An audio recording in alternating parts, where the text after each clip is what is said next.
All right, y'all, welcome back. This is going to be lecture 5.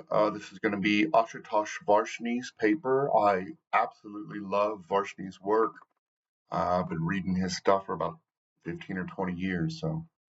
Um, I will note that these two lectures are going to be enormous, right? You could probably tell that these are pretty foundational pieces in ethnic conflict literature. They're trying to add entirely new ways of thinking about how ethnic groups work, how ethnic conflict works. Wherein does ethnic conflict come from? What are the causes? Etc. So these will be pretty big. I did want to start with just a note on the papers. There was, it's a mixed bag. There were some really fantastic papers, and there were some that need a lot of work. Um, I know I'm pretty hard on grammar, punctuation, citation style, etc.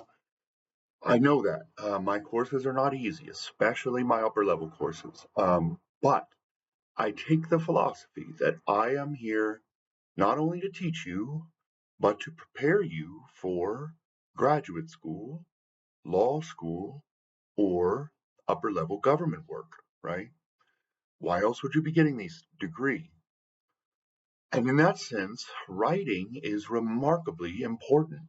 It is a signal of your attention to detail, your ability to strategize, your ability to research, your ability to distinguish good research from bad research, all of these sorts of things. And I often say that it is pretty easy to get a job, right? You put together a package, you perfect it, you mock interview, you have this bright and shiny resume that's perfect, right? But if you get into a job and you can't write and you can't research, you're going to get found out pretty quickly. And so you need to work on your writing skills because it's remarkably important in just about any field that touches on political science, right? It's report writing, it's analytics, it's policy papers, it's law school, it's graduate school, it's all of these things, right? And all of that stuff is highly dependent on writing. Okay, so I worked very hard to give you very detailed notes on how to improve your writing. I would also suggest that moving forward, as you read academic literature, you not only read the literature for the literature itself, right? Like, yes, we're learning political and economic and ethnic theories throughout academia. However, it's also, from a meta perspective, a great way for you to learn how to write. It, these papers are some of the best writers on earth in academia, right? Like Perspectives on Politics and the American Political Science Review and the Journal of Politics. These are the highest level journals on earth. And so the expectations are high, right? And these are dense papers, as you can tell, but they are incredibly well strategized. They are formulaic, right? Here's an introduction to the problem or the question we have. Here's the former literature. Here's our expectations and hypotheses. Here are our tests. Here are our results. Here how it ties to former literature's results. And then here are our conclusions and what we need to look at in the future, right? These are all highly formulaic. And so, in that sense, you can learn a lot about how to write, how to strategize a paper, how to formulate a paper, and what the skeleton of a paper should look like. Also, note the high usage of economic and political jargon, right? That was one of the problems in a lot of the former paper is you would touch on the concepts of, say, anarchy in the international or domestic scene, but called it other things like chaos or breakdown or whatever. Let's learn to use the language, right? Because we are tied to definitions. Okay, so Let's move on from that, and we'll move on to the Varshney piece. Okay. So in section 1, the introduction, Varshney says, that nationalism or ethnic conflict or even, I don't know, views of being a member of an ethnicity sometimes, or say suicide bombing. All of these are often portrayed as quote unquote irrational in the literature. And sort of before we get into the paper, I want to define rational versus irrational from the political science and economics perspective. Rational just means you're generally, okay, in the way that economics uses it and most political science uses it. The term rational means that people are simply um, choosing behavioral options or patterns based upon a cost benefit analysis and some garnering of utility and avoidance of cost, right? So think very cost benefit analysis. And to simplify human behavior, which we know is not easy to simplify, right? This isn't like materials science or I don't know, physics. This is human behavior, which is quite stochastic. And to simplify the sort of stochastic or noisy behavior of humans, they use what's called rational choice models to model out how a rational choice actor might behave under particular contexts given particular costs and benefits, right? And so usually this looks like some sort of, if you've ever seen like an evolutionary tree, right, where you'll get like a main and then you'll get a branch, then you get a branch and a branch and branch, right? These are just nodes in the rational choice paradigm that represent a possible choice. And so, given certain contexts or utilities, whatever you might call it, benefits, you'll make one choice over another, right? So it's just a way to simplify how people might behave or make choices. Now, unfortunately, this concept of rationalism is often mixed with sort of the human psychological concept of rational, which tends to sort of sway into ideas of insanity or I don't know, acting against your own interests or you're, I don't know, psychotic or schizophrenic, all of these sorts of ideas. This is not what we're talking about when we talk about irrational. Irrational, in the general sense of the term in economics and politics, again, generally just means you're making choices against your payout structure, right? So you would not be maximizing your benefits for some reason, which is sort of a non-equilibrium strategy, is the terminology of the literature, right?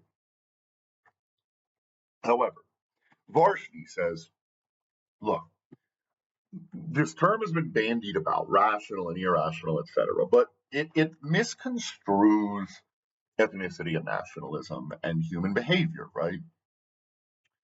Um, and I would also point out that constructivism would also suggest otherwise, right? Um, when political or social or economic or whatever goods are doled out to the group in general, then maybe it does make sense, or it is quote unquote rational to pin your benefit structure on the group rather than the individual, right? And so this is sort of, the starting point for where we'll say, okay, there is an argument to be made that nationalistic behavior, or even what we would see as costly behavior for the group, but yet is a detriment to me as an individual, can still be rational, right? Quote unquote rational. And so Varshney sort of refurbishes this concept from Max Weber, German sociologist, psychologist.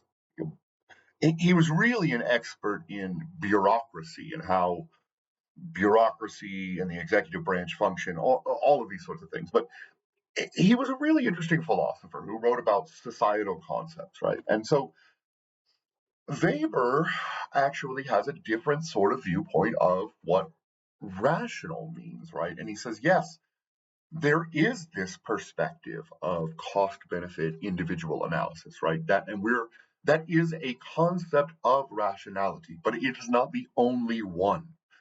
And so he says that that concept, the cost benefit analysis, right, is what we're going to call an instrumental rationality. It's all about the individual and a cost benefit analysis from an individual perspective. How do I maximize my utility given certain situations, contexts, etc.?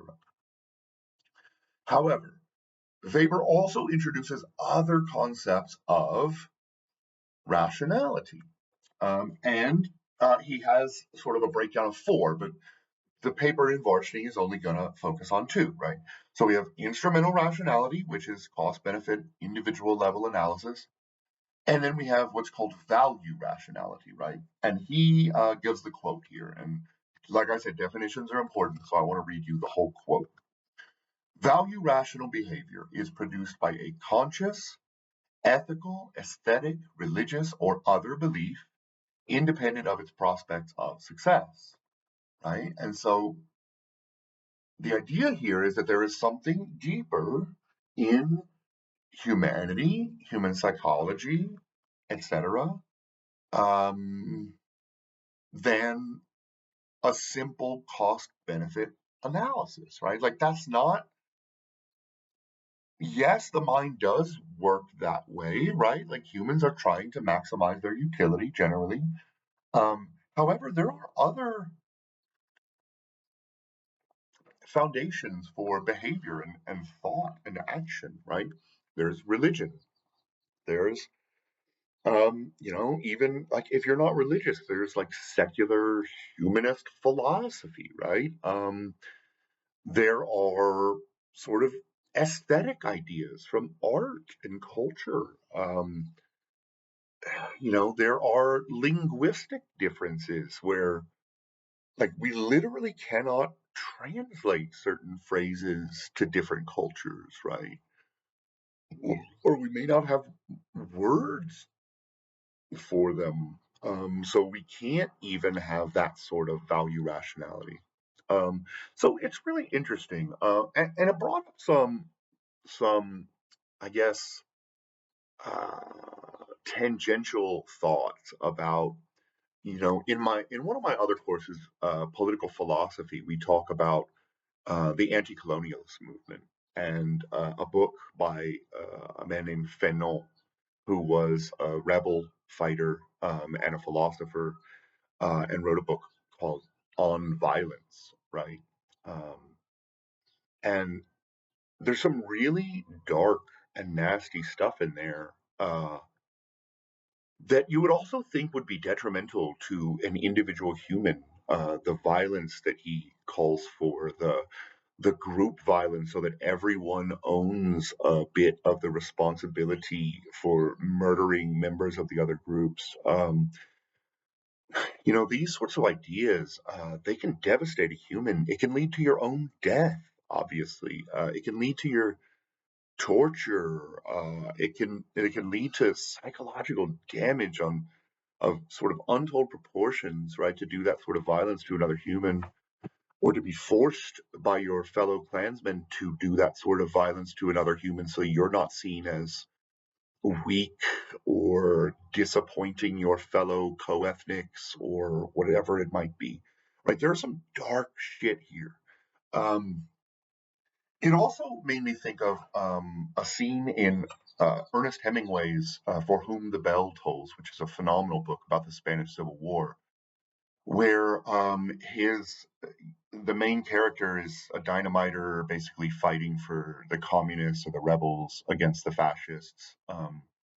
But this woman tells him a tale of the communist fascist split in their small local village, and how the communists rounded up all the fascists, made them pray to their priests, lined up in two lines from the door of the ayuntamiento, which is like the town hall, basically. And these two lines led from the door of the town hall to a cliff. And all of the fascists were forced to walk along out of the ayuntamiento into the two lines to be beaten and tortured and harried and harassed and spit upon until they either collapsed and were thrown over the cliff or were pushed or were forced to jump off the cliff, right? And so these are members from their own society, members that they grew up with their whole lives, their neighbors, their friends, the people who ran the local merchant store. I kind of want to point out that like a lot of this is academic and discussive research is a little out of tune with the realities of the horror of some of the darker issues of ethnic conflict. So I feel like at some point I wanted to mention just how devastating some of these things can be to individuals, to groups, to communities, and how hands on it can be sometimes. So, you know, from that perspective, it really it gives a little bit of credence to Varshney's idea that, look, this isn't all about cost benefit analysis, and it isn't it's often not about the individual, right? It's about the group. And it sort of touches on some of the grievance behavior stuff, the grievance literature that we touched on in the former unit. So, anyway, I'll move on from there, but just sort of food for thought on, we read a lot of this academically, but this stuff is pretty horrifying in real life. Okay, so I would also say that Varshney also goes on to say that value rationality, right? is is not a statement on a normative good or morality or ethics or whatever. It's again just sort of a tool that economists and scientists and analysts can use to understand human behavior and decision making, right? He also goes on to claim that ethnic mobilization and sort of political wrangling of ethnicity and the constructivist sort of argument of using ethnicity to mobilize people are often instrumental rational, right? They are often the idea of do I join or mobilize um, may be a value rational decision. But the origin, I mean, excuse me, an instrumental rational decision, but sort of the origins and the seething anger and the distrust and all of these things Varshney is suggesting are more on the value rational side of the idea of rationality. He also offers an argument for sort of differentiating the nationalism of exclusion from the nationalism of resistance, right? And he says, definitionally, the nationalism of exclusion is when a dominant group seeks to impose its own values on the various other groups within the society, or seeks to exclude, sometimes violently, other ethnic groups from the portals of power. Typically, this takes the form of enforcing language or religion or culture via the control of the state, or excluding groups from power on the basis of ethnic characteristics only. And he offers some examples, right? The Hutu massacring the Tutsi in Rwanda, the Nazi Germany against the Jews, Afrikaners in South Africa during apartheid. I would argue this would be China against the Uyghurs in sort of the hinterland of that is Western China, right? Most of China is built up along the eastern coasts, obviously for production and transport.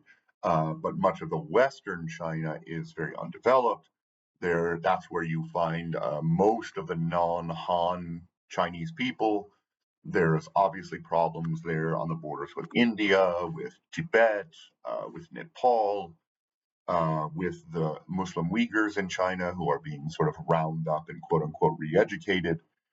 And then I would also point out that this is probably modern Modi Hinduism, right? Modern BJP politics in India, where they are trying to use the state apparatus to exclude Muslims and other sort of minor ethnic groups from power.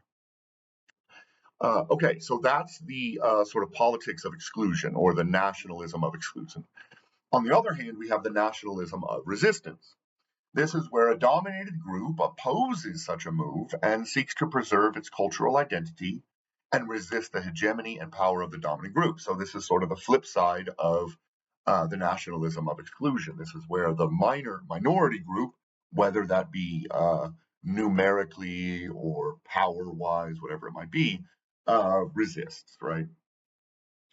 And Varshney argues that sort of value rationality, which he ties to dignity and respect, which is also tied to the sort of grievance theory literature we talked about earlier, sort of form the micro foundation of the nationalism of resistance, right? So this is where value rationality, respect, grievance, whatever, this is where it becomes value rational rather than instrumental rational. And he has a quote here that I thought was important. There's quite a few quotes here that I think are important. Driven by such values, nationalists are willing to endure very high costs and for very long periods of time. The cost benefit calculus in such behavior does not work in a way that can be easily aligned with a standard account of instrumental rationality. Indeed, long time frames, a radical uncertainty of results, and the serious possibility of high costs, death, that usually accompany the nationalism of resistance make such an alignment extremely difficult, right? So if you think about the cost benefit analysis, right, as costs go up and the time frame goes up, or even the likelihood of success goes down, you would change your behavior, right? But we don't see that in a lot of these ethnic conflicts. We see years or decades sometimes of resistance, of fight, of bombings, of terrorism, whatever it might be, right? Suicide bombings, all kinds of stuff. So, he's saying this idea sort of is at least suggestive that the value rational approach is could be beneficial in analyzing at least some ethnic conflicts and their origins, right? And he said, I am certain that dignity and self respect cannot be the micro foundations of all forms of ethnic or nationalist behavior. So he's saying, look, this isn't a panacea. This isn't a sort of one size fits all approach. This is a very, we need to limit it and we need to understand which cases fall into which understanding of rationality, right? And he offers some good examples here too, right? The Irish Civil War, 30 years of brutal violence against the British state, against each other, basically, blowing up schools, blowing up churches, torturing and murdering citizens, kidnapping priests and children, and I mean, horrifying stuff, right? The Tamils in Sri Lanka, right? Sri Lanka really tried to exclude the Tamils politically and economically. This led to 30 years or so of ethnic conflict, again, bombings, assassinations, kidnappings, and then eventually the complete genocide of all Tamils in Sri Lanka, I guess about 10 years ago or so. So the only Tamils you will find Tamils in the world, right? Generally in southwestern India and some of those island states near there. But you're not going to find them in Sri Lanka, or at least they're sure as shit not going to tell you they're Tamil, right?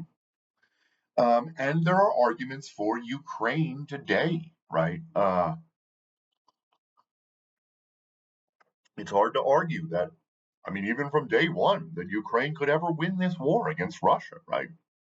Um, I think, right, there's hope that they can win the war. There's hope that they can hold out. There's hope that Europe and America and South Korea and Japan, their allies, will feed them enough weaponry, information, money, whatever, that they can stave off the Russians. But it's not likely. Like that is optimistic at best, if not fantasy at worst.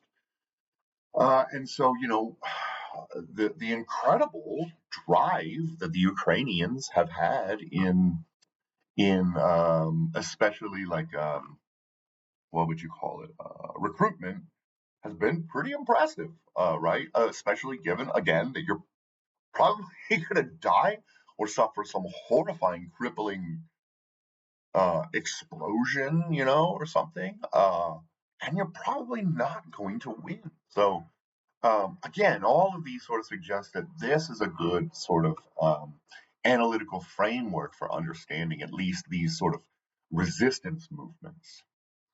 Okay, section 2, terms and distinctions. Um, ethnicity here, he takes a very broad idea. He takes sort of the Horowitzian perspective of ethnicity, where you could even sort of, a lot of modern scholars would say, well, no, tribal differences aren't necessarily ethnic, religious differences aren't necessarily ethnic, caste especially isn't necessarily an ethnic differentiation. Race in America would not be considered ethnicity to many ethnic scholars, but he takes it sort of expansive just so we can have more cases, right? He also says that nation or nationalism and ethnicity are interchangeable. And then we talked about rationality, right? Okay, section 3, the big gap. Where do ethnic preferences come from?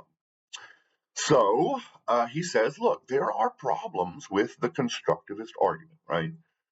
Number one, the elite, yes, they may indeed gain power by mobilizing some ethnic identity without actually believing in it, or maybe they do, whatever, and could therefore behave sort of instrumentally. However, if the masses are only instrumental about ethnic identity, why would ethnicity be the basis for mobilization at all? So this comes back to this like overarching question: why ethnicity? Why not territory? Why not class? Why not a number of things, right? So yeah, problems with constructivism, at least for understanding again the origins of ethnicity, why people coalesce around ethnicity, and why it tends to cause tension. Problem 2, why would ethnic leaders decide to mobilize ethnic passions in the first place, right? Again, this goes back to why ethnicity rather than, say, class.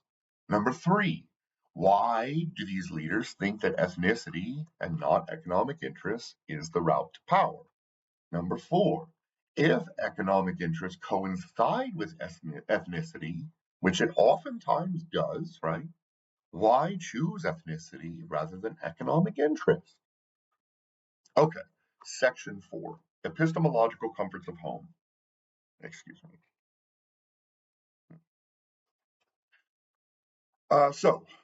Here's the literature review, right?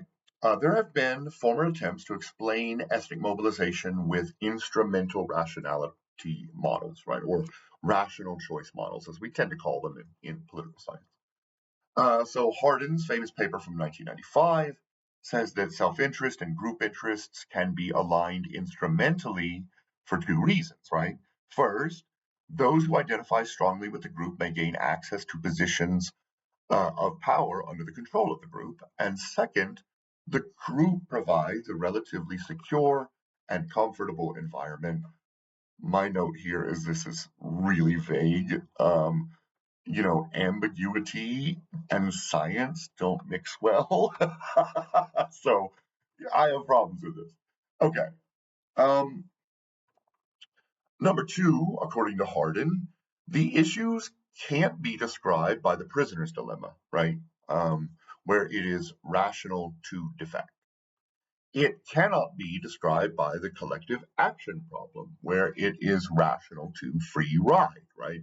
Um, Garner the benefits from being an ethnic member without actually joining, right? So Hardin suggests that we need what's a new game, a new game theoretic model or rational choice model or instrumental um, rationality model, whatever you want to call it. These are all sort of interchangeable. It's called the coordination game, right? And it says here, as long as others in the group are cooperating, it is rational for me to cooperate. 4. If all cooperate, the likelihood of the group gaining power or group objectives goes up tremendously, right? And there's a little bit to this. Um, Especially like if you look through the literature on human behavior, especially the rational choice stuff, the rational choice stuff basically says that look, when you get two people in a prisoner's dilemma and they only get one shot at it, the rational Nash equilibrium choice is to defect, right? Um, and the collective action route, the Nash equilibrium choice is to free ride, to gain the benefits of being a group member when they gain power, and not pay the costs of tramping through the woods with a gun or hacking people up with machetes, right? Um, and so, yes, there, from at least from the literature perspective, the idea is when you iterate the games, right? So, say it is even a prisoner's dilemma situation where the boxes are basically set up against you. If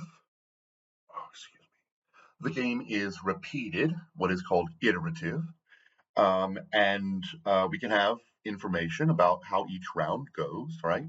Then you should cooperate because cooperation becomes the Nash equilibrium strategy. Uh, we also know from some really cool research, just simply taking, I think his name was Kenneth, I think it was Kenneth Mearsheimer and Waltz. They basically ran a contest for the prisoner's dilemma game, and they said, all right, what we're going to do is we're going to set up a repeated or iterative prisoner's dilemma situation in a computer program. And we're going to use a strategy called tit for tat, right? We start off cooperating. Uh, if you cooperate, we cooperate ad nauseum. Anytime you defect, we defect. And if you go back to cooperating, we go back to cooperating. We just match your response, basically. And then they said, okay, all you scientists, data analysts, mathematicians, evolutionary behavioralists, political scientists, social behavioralists, economists, everyone, take a shot, right? Write an algorithm for how you think would be the optimal strategy for playing an iterative prisoner's dilemma game, right? And they put in thousands of algorithms and ran them all, right, to determine like what was the optimal outcome, who got the best Nash equilibrium outcome. And what we learned was that simple tit for tat was the optimal strategy. And there are changes you can make to the model to sort of reduce the optimality of tit for tat.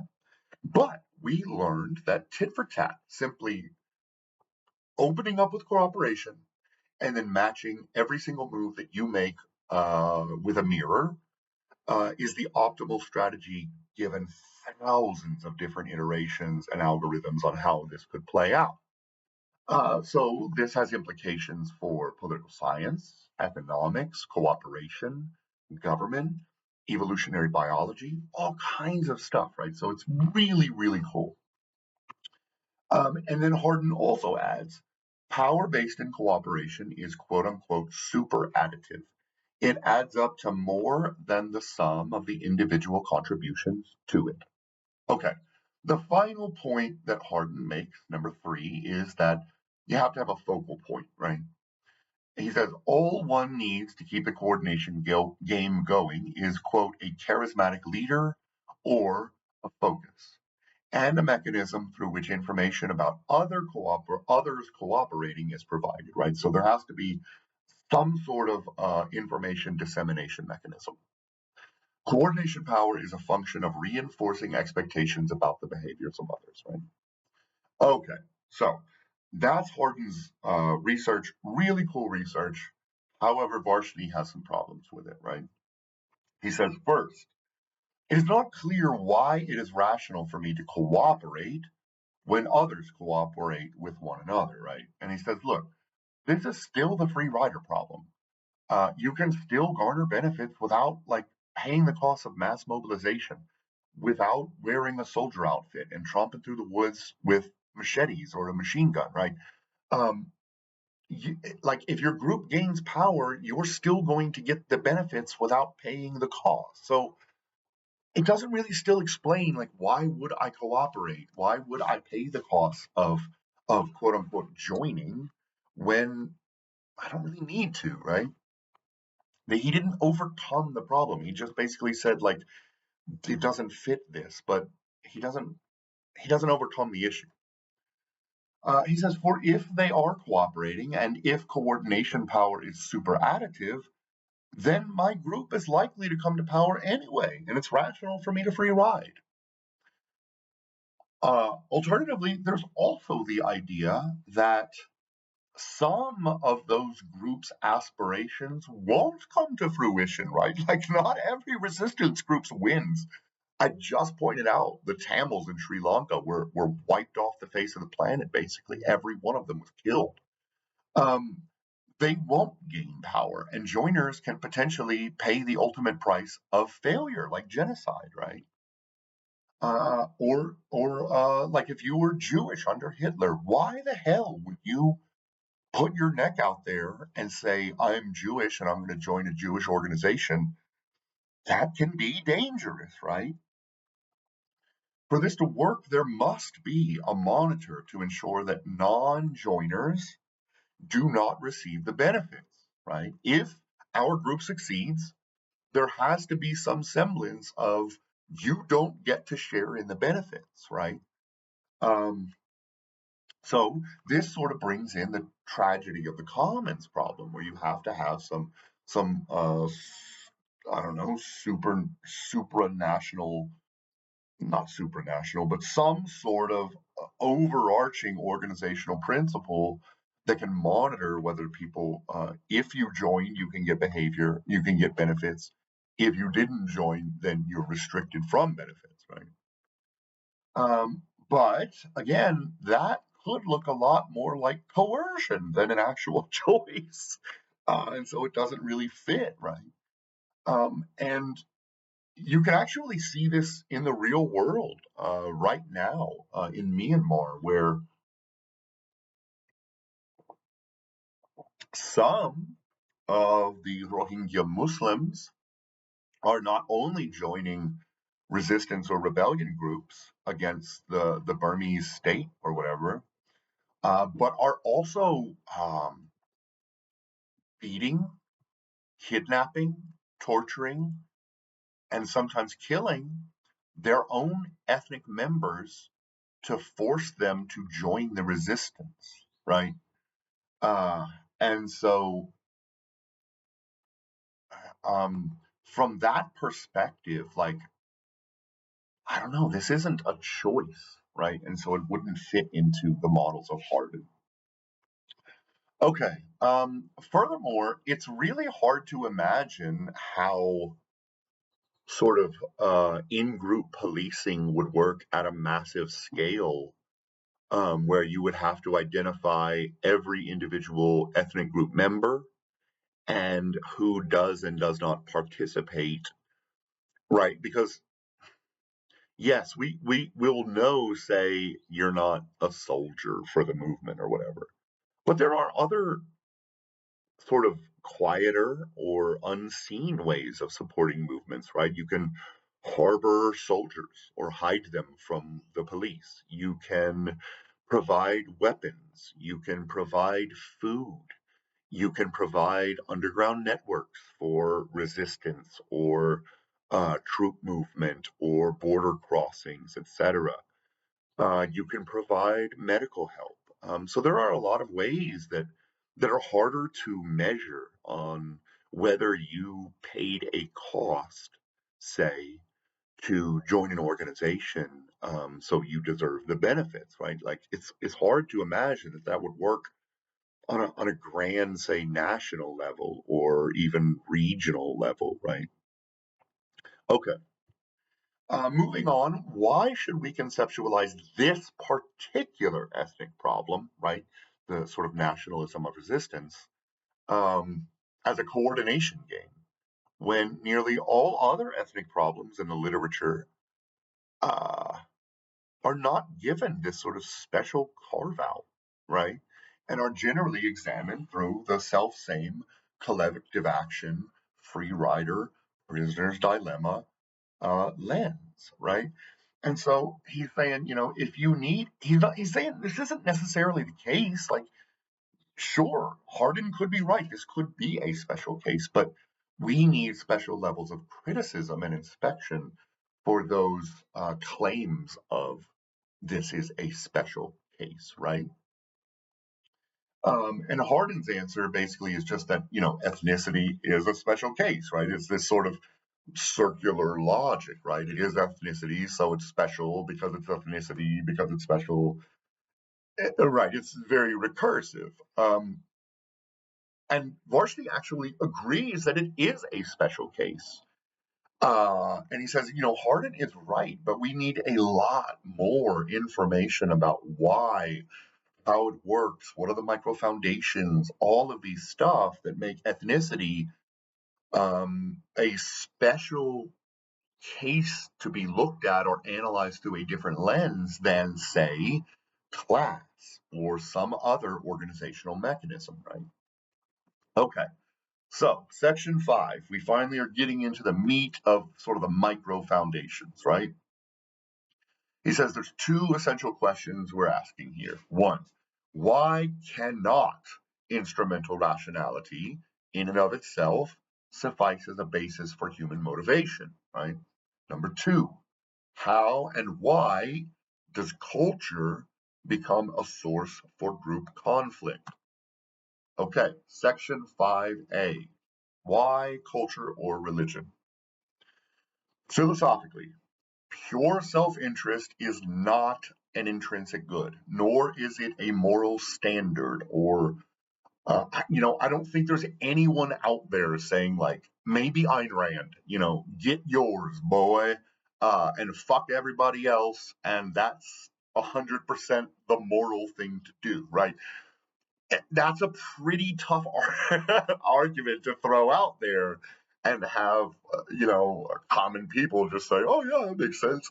Um, or even philosophers, right? Like, it's just not really an intrinsic good, right? Um, and especially, given the writings of some philosopher, like even utilitarians like John Stuart Mill don't say it's just about your own personal individual satisfaction, right? It's about the social benefit, right? Like even if a bad action brings us to a social benefit, maybe that's a good idea, right? That's utilitarianism. Thomas Hobbes, on the other hand, who writes the Leviathan, who we talk about a couple times in these papers, Thomas Hobbes lived through the English Civil War, right? In the I think it was the 17th century, so 1600s, and it was brutal, right? It was brother on brother. It was Protestant versus Catholic. It was all of these things, monarchist versus religion, all of this stuff, and it was absolutely horrifying and brutal. And Hobbes wrote this book, The Leviathan, about the need for a very powerful state to ensure good behavior, right? Um, and so, even from that idea, like self interest, pure self interest, especially when every individual is acting in a purely self interested manner, can lead to chaos, right? And rape and murder and theft and embezzlement and bamboozlement, all of these horrible things. So just to say, like, value rational is not a statement on morality or and neither is instrumental rationality, right? These are just like ways of analyzing things. Okay, so he says, though there is a sort of a primordialist feel to Varshney, yes.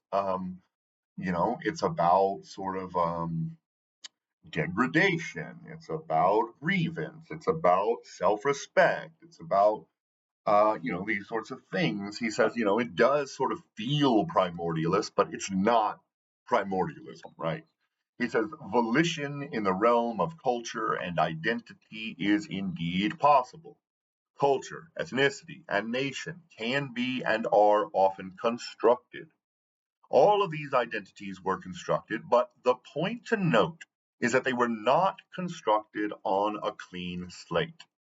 The acts of creation, innovation, or denial drew their rationale, negative or positive, from an existing set of values. Culture, in this sense, is embedded in our life. It pre-exists as a framework of meaning within human deliberation and rationality operate. It is not just a privately underprovided public good, but an irreducibly social good, right? So, yes, there is some extent of constructivism to his argument. However, there's a nice chunk of primordialism in there too, right? Like culture already exists, and your participation in culture or rejection of culture is based upon that culture that already exists. You are not constructing it from scratch, right? The group is not constructing it from scratch. Not their symbols, not their philosophies, not their morality, not their behavioral practices, none of these sorts of things. So it's a good, nice, nuanced mix of primordialism and constructivism, which I tend to think is a good thing, right? I tend to lean away from extremes in any sense. I tend to lean a little bit more toward the constructivist argument, um, but only in the sense that, we can manipulate ethnicity, culture, etc., after the fact, right? It still admits the fact that it exists prior. Uh, I don't think anthropologists or cultural philosophers or whatever are ever going to discover at what point did human society not have a culture and have to build one from scratch, right? Like that's not real. It's not realistic. Maybe if we have like a complete breakdown of society and nuclear fallout or something, like we can sort of learn from people's journals after the fact, but like we're never going to know how that works. Like culture exists, religion exists, how you participate in the world is in some sense based on what already is there, right? Okay. Section 5b. Why is culture or religion a source of conflict? Here he says, look, the issue is not cultural or religious diversity per se, right? Like there are plenty of places where there are cultural and religious divides. Just a statistical existence of diversity is not going to cause conflict. He says the problem is a relationship of dominance subordinate. Jeez, excuse me. The relationship of dominance, subordination, and differential worth, right? That often gets historically built into many group relations, if not all. And so, yeah, it's not diversity, right? Like diversity exists. It can exist, as in the next paper we'll read. It can exist a lot of time without conflict. Like that's the, this ethnic conflict stuff gets blown way out of proportion by media, by academia. Honestly, it's not as common as you would think, right? And so it's suggestive that like diversity in and of itself is not going to cause conflict. Okay, so he offers some examples here of like de jure and de facto examples of sort of ethnic hierarchies, right? So U.S. slavery, obviously, and I would even point to sort of the Jim Crow period, like clearly. Um, South African apartheid, obviously, right? Nazi Germany, obviously. But there are also de facto hierarchies, right? So, arguably in the United States today, right, when you think about, say, white versus black or white versus Hispanic, in general, white people live longer, have more income, have a higher generational wealth, have more assets, have higher levels of health, higher access to insurance, higher levels of education, all of these sorts of things. Like there is a hierarchy built into our society. I'll let you decide whether that is intentional or not, right? There is the Muslim and Indian divide in India. And like I was pointing out earlier, under Modi, this has been changing more toward the sort of authoritarian state, right? The more toward the sort of politics of exclusion. But for a long time, it wasn't necessarily sort of embedded in law and in the state institutions, but there was still obviously a hierarchy between Indians and Muslims. And this is part of the reason why Pakistan and other little regions sort of broke off. You can also look contemporaneously at Malaysia, right? Chinese and Indians tend to be looked down upon as sort of servants or, house workers or fast food, or maybe they're doing like, garbage pickup, this kind of stuff. Like they've been sort of pigeonholed into these sort of lower level economic tiers and jobs and labor market, et cetera. And then, again, Sri Lanka and the Sinhalese, eventually it turned into a state apparatus situation. But, at the beginning, it was just sort of discrimination. Um, However, again, as we'll read in the next paper, ethnic conflict is pretty rare. It's relatively rare, especially when you think about all of the ethnic, religious, cultural, linguistic, whatever groups that live bordering each other, right? That abut each other, right?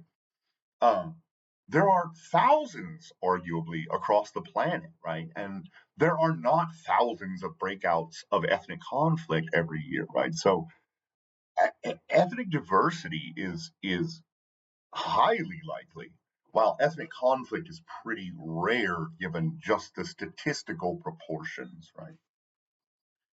So this brings up some questions. Number one, when did human beings begin to question the idea of an ascriptive group hierarchy, right? So he points to Charles Taylor's research. Charles Taylor is a really famous sort of anthropologist slash sociologist slash psychologist. Like there's a lot of cool stuff in his readings. And basically, Dr. Taylor says in pre-modern times, remember, in pre-modern times, one's identity, as in who am I, where am I coming from, was given or fixed by one's place in a hierarchical social structure. Right? It was not negotiated.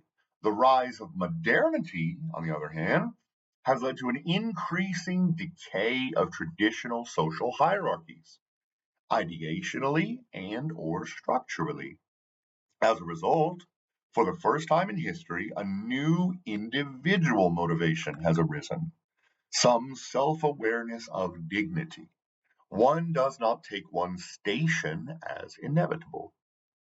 Second, the pursuit of dignity and self respect is not monological, but dialogical, right? It's not a self discussion. It is a discussion between your mind and self perception and society's mind and perception of you. The dialogue takes place in a social context. Hermits may define dignity monologically, right? Like, so if you live alone, if you're Ted Kaczynski, or you're living in a cave somewhere, you can determine your own level of dignity. The rest of us, unfortunately, have to take some signals from society, right? Uh, yeah, but the more general pursuits of dignity require recognition from society. This is especially so because society is not a random collection of individuals. Rather, it comes with a historical inheritance of perceptions and misperceptions. Our identity as modern human beings is partly shaped by recognition or the absence of recognition, often by the misrecognition of others.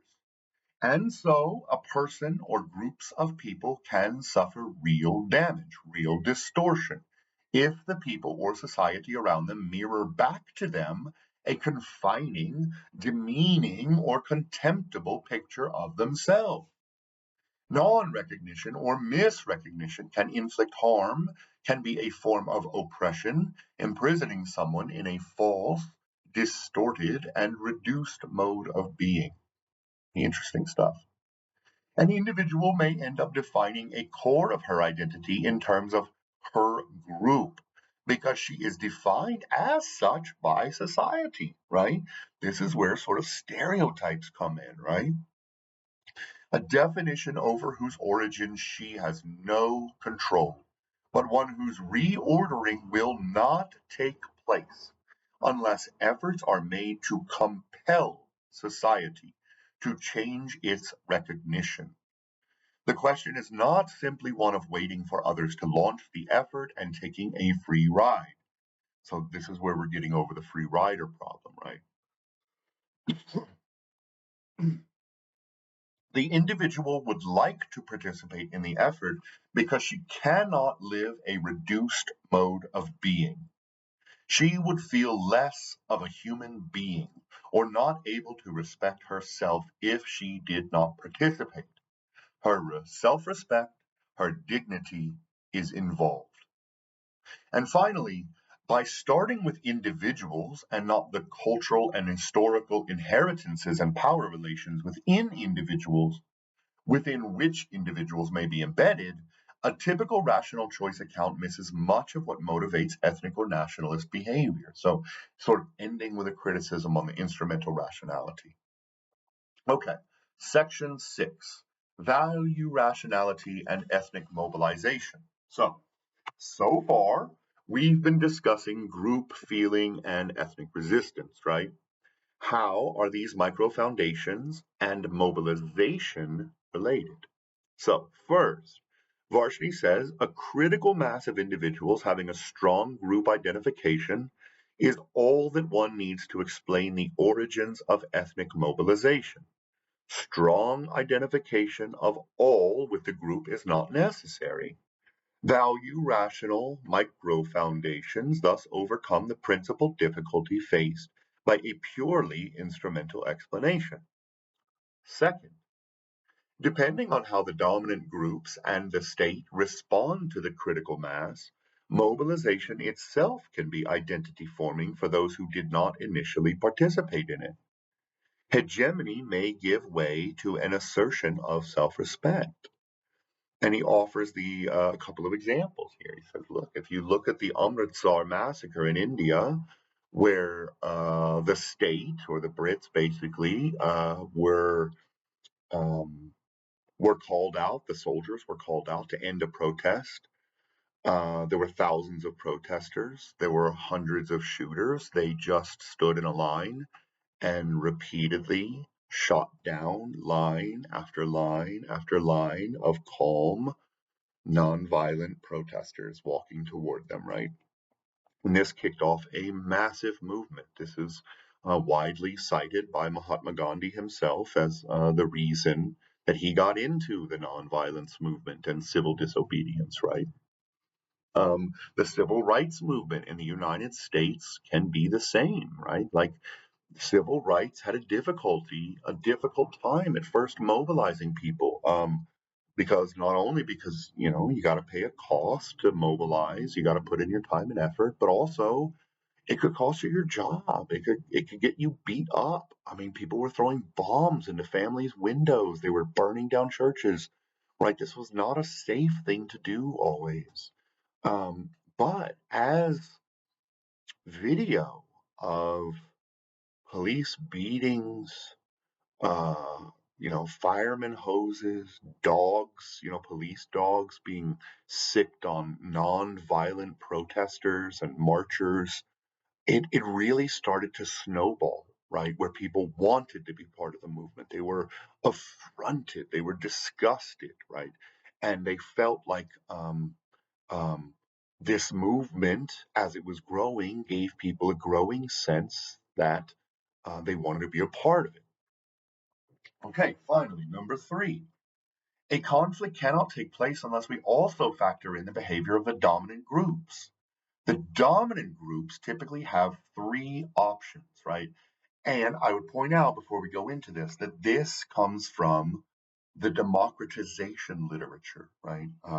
What happens after a state collapses? How do the elites react? How does the general populace react? Do the elites co-opt others? Do they open up a vote to democracy? Whatever. So they sort of patch on the democratization literature, totally outside sort of theoretical field, onto this idea of ethnic conflict. So this is a cool example of how you can take other sort of strands of thought to really sort of, I don't know, drill down on what you're trying to get at. So again, the dominant groups typically have three different options. First, you can defend the pre-existing privileges, no adjustments made, right? And they call this the prejudice option. And generally, this is going to get conflict, right? Second, you can incorporate the elite of the disadvantaged group into the power structure. This is called selective co-optation. And this is often what dictators do, right? When some opposition group starts to rise or riot or protest or whatever, they'll just buy off the leaders of the group and give them some, bureaucratic position or some, I don't know. They often will give them monopoly power in some sort of industry. Is a big game that dictators play. These sorts of things, so that they can buy off the leaders who will then go back to their people and convince them like, oh, everything's cool, right? And then finally, the third option is that they can renegotiate the privilege, accepting some notion of fairness, right?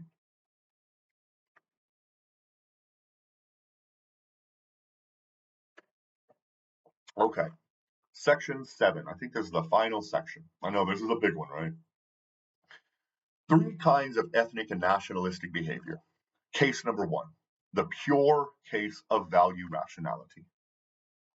So he breaks these down. He says, we're going to give you a pure value rational case and what we expect from it, a pure instrumental rational case and what we expect from it, and then a nice sort of nuanced complex mix.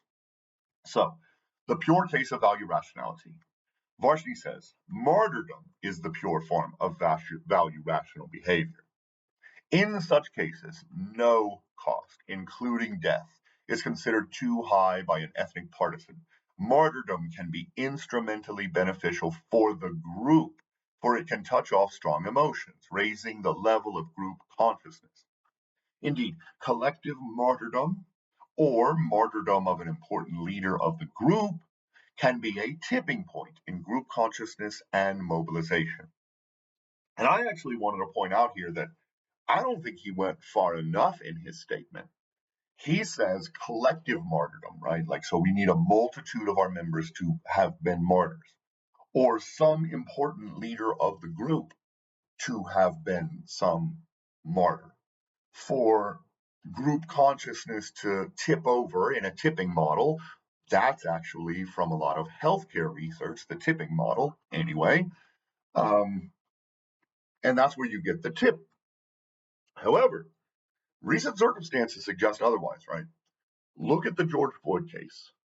George Floyd was not some collective martyr. He was not some important leader, right? He was just a regular person going about his life. I guess maybe an argument can be made for collective martyrdom because there have been other sort of black and brown individuals killed by police. Um, and then on the other hand, the Arab Spring is also a phenomenal example, right? The Arab Spring was a massive rebellion by an entire region of Earth. We're talking most of North Africa and most of the Middle East, stretching all the way out to Syria, basically. And it was kicked off by a single teenage boy in Tunisia. I don't remember his name, and I was going to look it up, but I actually think that kind of proves my point, right? This is not a famous person.